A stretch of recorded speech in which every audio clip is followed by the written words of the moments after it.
মহারাজ কি কিছু ভাবছেন? না মানে আপনাকে দেখে খুব স্বস্তি পাচ্ছি না মহারাজ, মনে হচ্ছে আপনি দুশ্চিন্তার মধ্যে আছেন। আমি কি ঠিক অনুমান করেছি মহারাজ?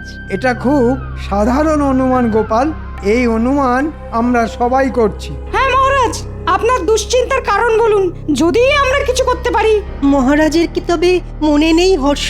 তাই কি মহারাজ আপনি এতই বিমর্ষ? তোমরা সবাই জানো যে বছর একেবারে ভালো ফসল ফলেনি, প্রজাদের এবারে যথেষ্ট দুর্দশা চলছে। এই অবস্থায় খাজনা আদায় তো একেবারেই অসম্ভব। ঠিক বলেছেন মহারাজ, খাজনা আদায় এখনো অবধি কিছুই হয়নি। ওদিকে নবাব ক্রমাগত খাজনার জন্য তাগাদা করেই যাচ্ছে, আর তাতেই আমার মনটা কেমন অস্থির অস্থির করছে। মহারাজ, আমার মনে হয় সবার প্রথমে আপনি দুশ্চিন্তা করা ছেড়ে দিন, তাতে মন ঠান্ডা হবে। ঠান্ডা মাথায় অনেক কিছু বুদ্ধি খেলে। আর ততক্ষণে নবাব ডান্ডা হাতে দুধ পাঠাবে নাকি? মহারাজ, গোপালের বুদ্ধিশুদ্ধি দিন দিন লোপ পাচ্ছে বলেই আমার বিশ্বাস। ব্যাস, এই শুরু হলো মন্ত্রীর চতুর কথা। মন্ত্রীমশাই নিশ্চয়ই মহারাজের দুশ্চিন্তা দূর করবার জন্য ইতিমধ্যেই অনেক উপায় ভেবে ফেলেছে। সে উপায়ের কথা আমি পরে শুনব, আগে আমি রাজজ্যোতিষীর কথা শুনতে চাই। তুমি তুমি আমার হাত দেখে কিছু বলতে পারবে রাজজ্যোতিষী?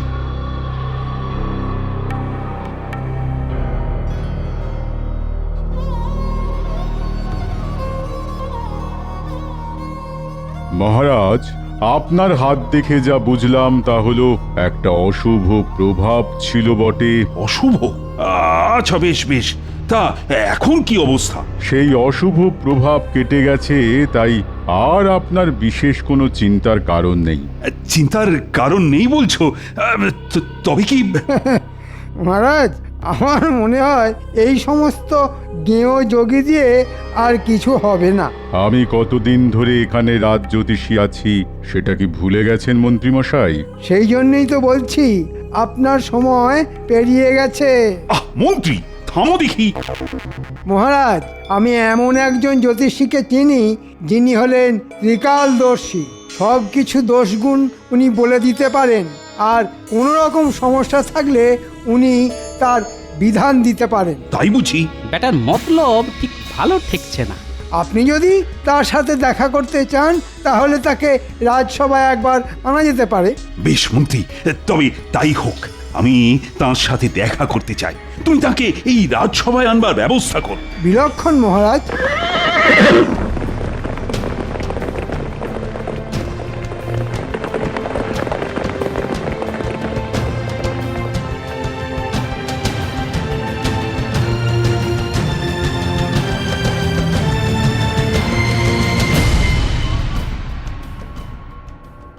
মহারাজের জয়। নবাবের দূত? দেখেছেন মহারাজ, জ্যোতিষী বলল যে আপনার অশুভ প্রভাব কেটে গেছে, অথচ দেখুন নবাবের দূত এসেছে। কি সংবাদ এনেছ দূত? আমার হাত দিয়ে নবাব একটি পত্র পাঠিয়েছেন। কই দেখি পত্র।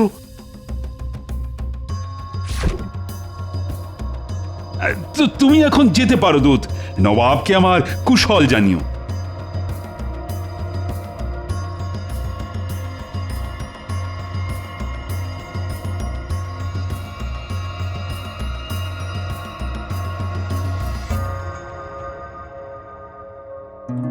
মন্ত্রী, এই পত্রে যা লেখা সেটা তুমি সবাইকে পড়ে শোনাও।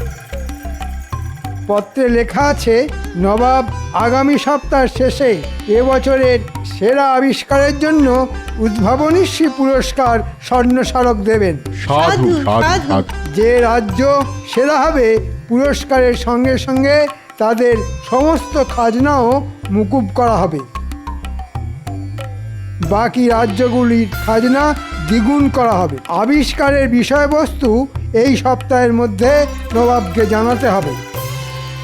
শুনলে তো সবাই, আমি না বড়ই অসহায় বোধ করছি। সবাইকেই ভাবতে হবে আবিষ্কার বলে সবকিছুর দায় বিজ্ঞানীর, আর বাকিরা নাকে তেল দিয়ে ঘুমোবে, এমনটা কিন্তু চলবে না। বুড়ো রাজা এবার সত্যি সত্যি বিপদে পড়েছে। দেখি এই সুযোগে কিছু কামিয়ে নেওয়া যায় নাকি।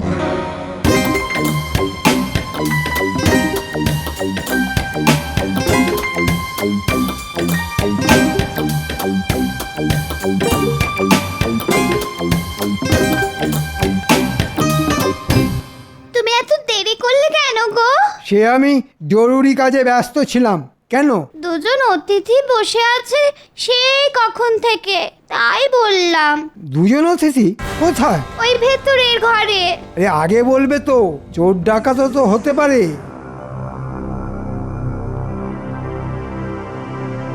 আপনারা কারা ঠিক চিনতে পারলাম না তো। আমি খাম্বাজ রাজ্য থেকে আর ইনি বর্ধমান রাজ্য থেকে এসেছি। আমরা খুব বিপদে পড়েই এসেছি। একমাত্র আপনি পারেন আমাদের বিপদ থেকে উদ্ধার করতে। সেটা কিরকম? আগে ওই আমাদের দেশে ওই আপনার কৃষ্ণনগরের মতো বিজ্ঞানী নেই, তাই নবাবের শর্ত রাখবার জন্য আমাদের কিছু আবিষ্কার করে দিতেই হবে।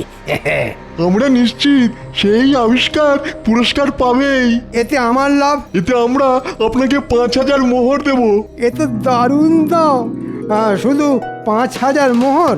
আপনি বলুন না আর কি চান। বিজয়ী হলে আমাকে মোহরের সাথে 50 একর জমি দিতে হবে। বলুন, রাজি? আমরা রাজি।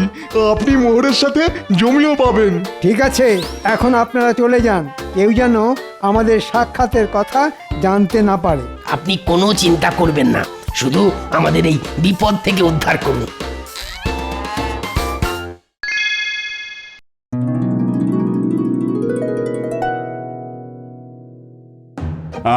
কাল আমি তোমাদের সবাইকে বলেছিলাম নবাবের পত্রের বিষয়টি চিন্তা করতে। তা আমি জানতে চাই তোমরা নতুন আবিষ্কার নিয়ে কেউ কিছু ভেবেছো কিনা।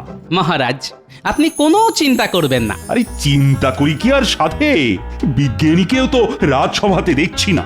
বিজ্ঞানী এখন ভীষণ উদ্যমে নতুন জিনিস আবিষ্কার করছেন, তাই সকাল থেকে উনি আদার জল ছাড়া আর কিচ্ছু খাননি। চত্ব সব। বিজ্ঞানী একটা নয়, একসাথে দুটো আবিষ্কার করে নবাবকে মুগ্ধ করবেন। বলো কি? নিশ্চিন্ত থাকুন মহারাজ, পুরস্কার কৃষ্ণনগরী ছিনিয়ে নেবে, কারণ এরকম আবিষ্কার আগে হয়নি। একটাতে 10 বছর বয়স কমবে আর একটাতে 10 বছর বয়স বাড়বে। এ তো দারুণ ব্যাপার মহারাজ। আমাকে আজকাল অনেকেই বুড়ো বলছে। যদি 10 বছর বয়স কমে যায় তাহলে খুব ভালো হবে। আগে কৃষ্ণনগর বাঁচুক, তারপর দেখা যাবে। তা বেশ গোপাল, বেশ, তোমার কথায় আমি কিছুটা আশার আলো দেখতে পাচ্ছি। বেশ বেশ, এটাই আমার সুযোগ। ছিনিয়ে নেব আমি বয়স বাড়া কমার আবিষ্কার, আর তারপর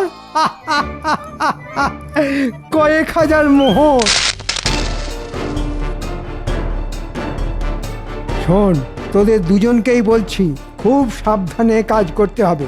আজ রাতে বিজ্ঞানীর ঘর থেকে আবিষ্কার চুরি করতে হবে,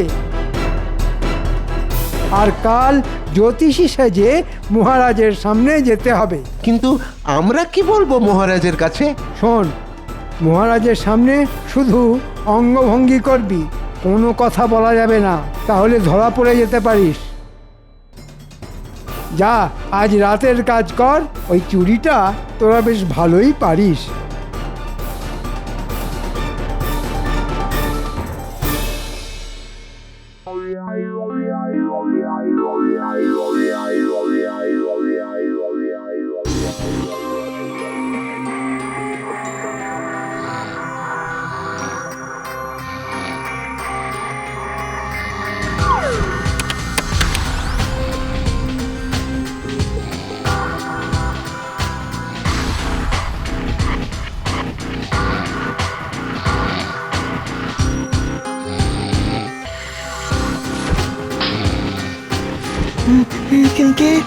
কে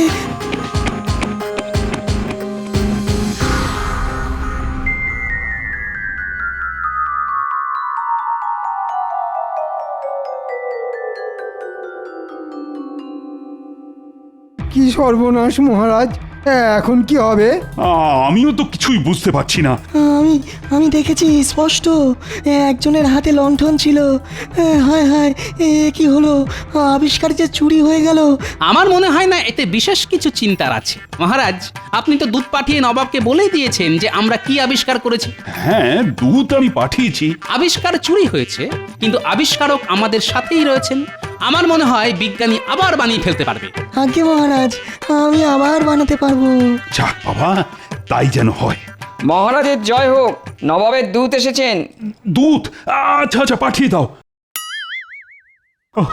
বুঝতে পারছি না আবার কি হবে। ওহ,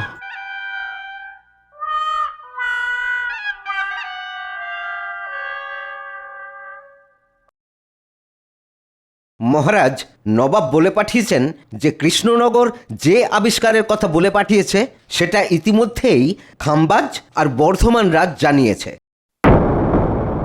তাই কৃষ্ণনগরকে নতুন কিছু আবিষ্কার করে আনতে হবে। সে কি? বেশ বেশ, তাই হবে তাই হবে। তুমি এখন যেতে পারো। হ্যাঁ। কি সর্বনাশ, এখন কি হবে? আরে হাতে তো মাত্র 5 দিন। উফ, নবাবের যে কি খেয়াল হয়। বিজ্ঞানী, ও বিজ্ঞানী, তুমি বলো না এই 5 দিনে নতুন কোনো আবিষ্কার করতে পারবে? মহারাজ, আপনি তো সব জানেন। আপনি তো জানেন যে একটি আবিষ্কার করতে কত পক্ষ লেগে যায়, সেখানে মাত্র 5 দিন। আমি পারবো না মহারাজ, আমাকে ক্ষমা করবেন। ও গোপাল, তুমি আমার একমাত্র ভরসা। কিছু কি উপায় আছে?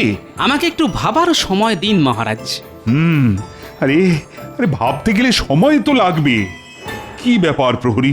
মহারাজ, দুজন সাধু বাবা এসেছেন। সাধুরা বাইরে কেন মহারাজ?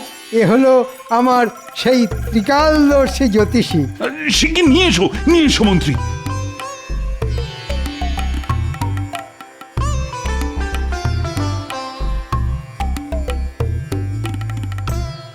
মহারাজ, এনারা দুজনেই হলেন সেই ত্রিকালদর্শী জ্যোতিষী মৌনব্রতী বাবা।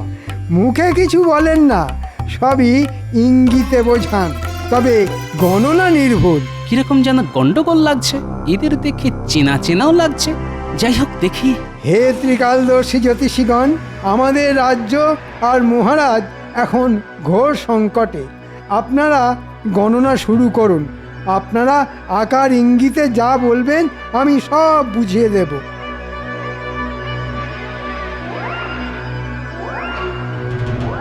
রাজ্যের ওপর ঘোর অমঙ্গল নেমে আসছে মহারাজ, ঘোর অমঙ্গল। নবাবের রোষানলে সব শেষ হয়ে যাবে। কি তাই তো? কি সর্বনাশ! রাজাকেও বার্ধক্য গ্রাস করেছে, তার পক্ষে রাজ্য রক্ষা করা সম্ভব নয়। সে কি হে জ্যোতিষীগণ, এর থেকে বাঁচার কি কোনো উপায় নেই?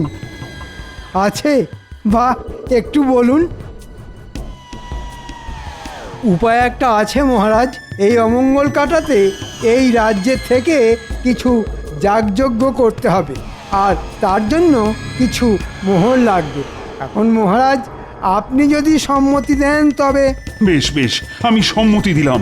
আমি খাজাঞ্চিকে এক্ষুনি বলছি যজ্ঞের জন্য প্রয়োজনীয় মোহর এই জ্যোতিষীদের দিতে। তার আগে আমি বলতে চাই, এরা কিন্তু আমার অতিথি, তাই আজ সবার জন্য ভোজনের আয়োজন করা হয়েছে। বাহ বাহ বাহ, ত্রিকালদর্শী সাধু বাবারা দেখছি মাছের মুড়ো খাওয়া বেশ ভালোই রপ্ত করেছে। কি ত্রিকালদর্শী সাধু বাবার দেখি নকল গোঁপ খুলে গেছে। বুঝেছি, রাজাকে বলে এক্ষুনি মন্ত্রীর কারসাজি ফাঁস করে দেওয়াটাকে ঠিক হবে? না, বলাটা ঠিক হবে না। রাজা নিজেই এখন নবাবের দুশ্চিন্তায় ডুবে আছে। মন্ত্রী মশাই, তোমার ত্রিকালদর্শী সাধু বাবার কিন্তু নকল গোঁপ খুলে গেছে। চুপি চুপি তোমাকে বললাম, আর কাউকে বলিনি।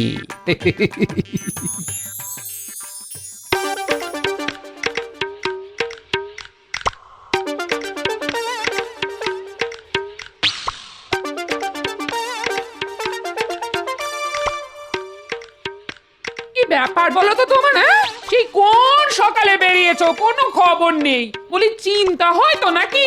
সে রাজসভায় অনেক কাজ ছিল। বলি রাজসভাতে কি এত তোমার রাজকার্য শুনি? দুপুরে নাওয়া খাওয়া বন্ধ দেখছি। আমার হয়েছে যত জ্বালা। আহা, আমি খেয়ে এসেছি, তুমি খেয়ে নিয়েছো তো? তোমার জন্য কি হাপিস টেস্ট করে বসে থাকো নাকি? আমার বুঝি খিদে পায় না? তা তো ঠিকই। সে দিনকাল আর নেই বুঝলে। বাবুর জন্য বসে থাকবো আর তিনি কখন এসে খাবেন। তা তো ঠিকই। ঘরের খাবার তোমার পছন্দ নয় সে তো জানি। আনু কি ছাই বাজার থেকে? 4টে মূল্য, 2টো পটল, একটু আলু, ছি। আর আর নিজে রাজবাড়িতে ভালো মন্দ খাবে। এই রাজা একটু খাতির করে খাওয়ালো আর কি। তোমার জন্যে আমার সারা দুপুর আজ অশান্তিতে কেটেছে। হ্যাঁ, আমিও কি চাই খুব শান্তিতে আছি? আমারও অনেক চিন্তা, অনেক কাজ, বুঝলে? তোমার কাজ কি আমি জানি, বেশ জানি। আমাকে বেশি বোঝাতে এসো না, করো তো রঙ্গরসিকতা, বলে কি না অনেক কাজ। গিন্নি, এখন আমার মাথা খেও না তো, বলছি তো অনেক কাজ।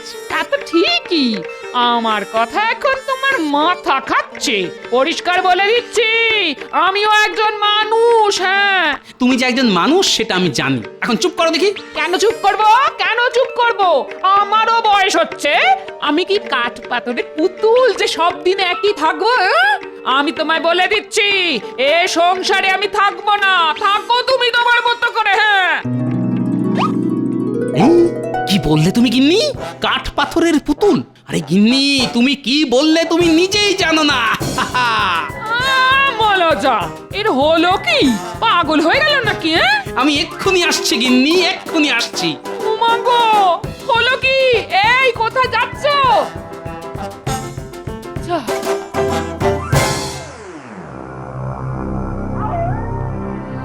কাজটা ভালোই ভালোই হলো বটে, তবে মজুরিটা একটু বেশিই পড়লো। কিছু তো করারও নেই, হাতে যে সময় বড় কম।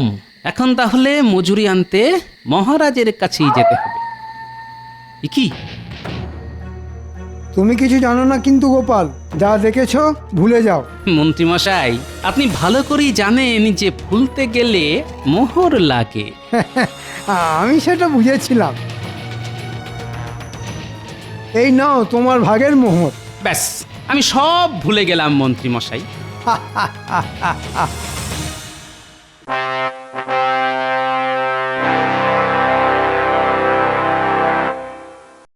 মহারাজ, ওই সাধুদের আনতে কি আপনি বলেছিলেন? হ্যাঁ গোপাল, ওরা ত্রিকালদর্শী যে। আজকে আমাদের প্রথম পরীক্ষা খামবাজ রাজ্যের জন্য, সেটা হলো বয়স বাড়ার ওষুধ। বেশ, শুরু হোক।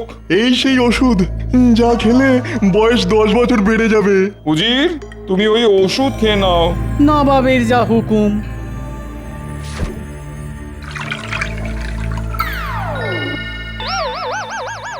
ও যে বাবা, আমি এত বুড়ো হয়ে গেলাম। 10 বছরে আমি যে ভীষণ বুড়ো হয়ে গেলাম নবাব বাহাদুর। বাহ, চমৎকার আবিষ্কার, চমৎকার আবিষ্কার। নবাব বাহাদুর হুকুম করুন পরের আবিষ্কারের জন্য। এই সেই ওষুধ যা খেলে বয়স ওই 10 বছর কমে যাবে। বেশ, উজির, ওষুধ খাও।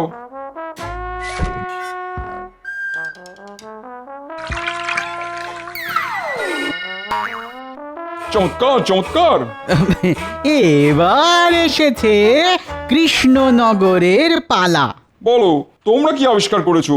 গোপাল, তোমার মুখ থেকে শুনি। আপনার দেওয়া শর্ত অনুযায়ী আমরা এমন জিনিস আবিষ্কার করেছি যা আপনার বয়স বাড়াবেও না, কমাবেও না। আপনি যেমন আছেন সারা জীবন নিজেকে ঠিক এইভাবেই দেখতে পাবেন। কই কই দেখাও সেই আবিষ্কার।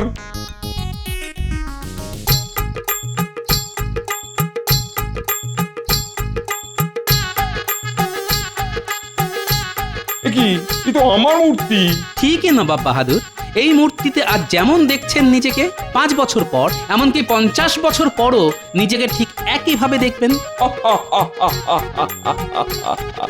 দারুণ, দারুণ, সত্যি সেরা আবিষ্কার গোপাল।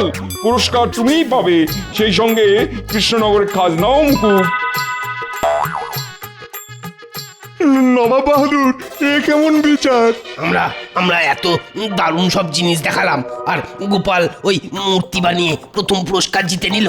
তোমাদের যে আবিষ্কার, সেই আবিষ্কার কৃষ্ণনগরও করেছিল, কিন্তু আগে না জানানোর জন্য আমি সেটা বাতিল করি। তবে গোপালের আবিষ্কার সত্যি অভিনব। কিন্তু কৃষ্ণনগরের মন্ত্রী আমাদের 5000 মোহরের বিনিময়ে এই আবিষ্কার দিয়েছেন। এখন সেও গেল, সঙ্গে দ্বিগুণ খাজনাও দিতে হবে। এরপরে মন্ত্রী আমাদের থেকে জমিও চেয়েছেন। এ কি কৃষ্ণচন্দ্র, তোমার মন্ত্রী তো দেখছি জোচ্চোর। মন্ত্রী? তবে এই ছিল তোমার মনে? দাঁড়ান মহারাজ, এখনো তো দেখার বাকি।